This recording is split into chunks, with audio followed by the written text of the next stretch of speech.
What are the factors that affect starch decomposition in beer brewing? Starch decomposition is the main material change during mashing, and the influencing factors include the following.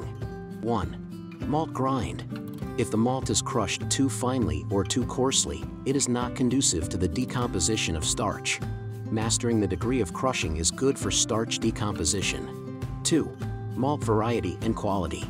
Light malts generally have higher enzyme levels than dark malts.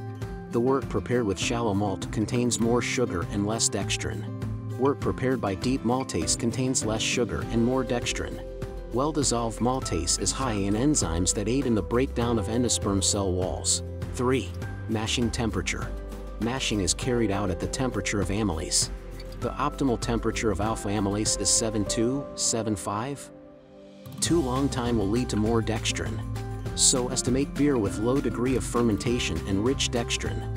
The optimum temperature for beta amylase is 60 to 65 degrees. If the time is too long, a large amount of maltose will be formed, which will make the beer fermented more. 4. Mashing time. During mashing, the action of enzymes is not uniform. Enzymes reach maximum activity after 10 to 20 minutes of mashing. After 40 to 60 minutes, the enzyme activity decreased rapidly, and then the rate of decrease became slower.